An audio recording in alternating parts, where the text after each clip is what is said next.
Ini persis kasusnya Ahok 2016, bahwa ini adalah kasus politik, kemudian dibawa-bawa dengan isu penodaan agama. Persis. Kasus Mas Hasto, kasus politik, hanya menggunakan hukum, hanya menggunakan KPK sebagai alat untuk pertanyaan saya kasus. Jadi pertama kami juga harus mengklarifikasi bahwa dari ucapan Bang Deddy Sitorus itu tidak ada tuduhan bahwa Pak Jokowi itu mengirimkan utusan.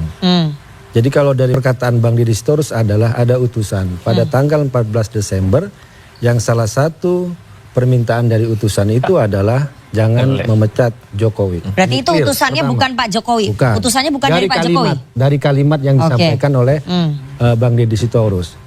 Nah, ketika kemudian Pak Jokowi seperti Anda katakan ada batasnya, ya kami ingin merespon balik. Ya silakan Pak Jokowi, apa konsekuensi hukum dari ucapannya Bang Deddy Sitorus itu? Ya. Kalau memang di situ ada tuduhan, ya silakan melaporkan ke pihak yang berwajib. Kalau hanya ngomong memprovokasi, menghasut, menurut saya ini yang tidak baik, gitu kan? Karena ketika bicara soal tanggal 14 Desember, Bang Deddy bersama pengacara itu sedang menceritakan background dari politik kasusnya Mas Hasto Kristianto. Bahwa setelah kami mau sidang pertama, kami juga sudah membaca dakwaan jaksa KPK yang ternyata di situ dari sisi hukum sangat lemah, bahkan di situ ada manipulasi, kesaksian dan sebagainya, maka kami semakin yakin bahwa kasus ini adalah kasus politik. Nah, untuk menceritakan ini adalah kasus politik apa? Kami harus menarik. Tanggal 14 Desember ada utusan. Tanggal 16 Desember Jokowi dipecat bersama 26 anggota PDI Perjuangan.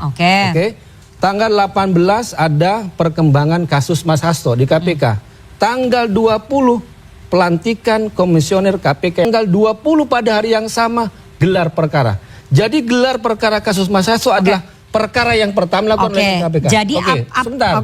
Kemudian tanggal 23 baru ada penetapan tersangka. Sprindik bocor kemana-mana.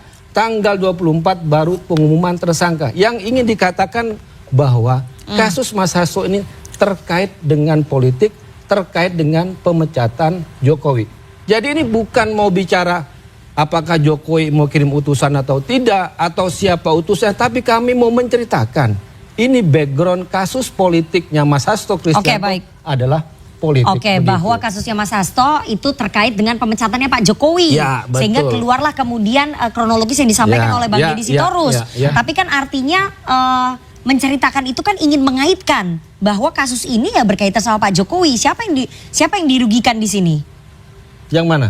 Ya, yang dirugikan di situ aja lah Mas Hasto. Ya, karena dia menjadi tersangka, kemudian kasusnya dipaksakan. Padahal kalau kita bicara soal putusan-putusan pengadilan sebelumnya tidak ada namanya Hasto Kristianto, sebagai penyuap, pemberi dana. Bahkan dalam 2 dakwaan jaksa sebelumnya, baik kepada yang namanya Ustiawan dan Saiful Bahri, itu uang dari Harun Masiku tiba-tiba jaksa sekarang memanipulasi. Saya katakan dari sisi hukum, dari sisi hukum kasus ini lemah, maka kita bawa. Ternyata ini bukan kasus hukum, ini adalah kasus politik. Ini yang berkaitan dengan pemecatannya Pak Jokowi. Itu skenario ataupun narasi yang mencoba dirangkai oleh PDI Perjuangan. Kasusnya Ahok 2016, bahwa ini adalah kasus politik, kemudian dibawa-bawa dengan isu penodaan agama. Persis. Kasus Mas Hasto, kasus politik, hanya menggunakan hukum, hanya menggunakan KPK sebagai alat untuk pertanyaan saya kasus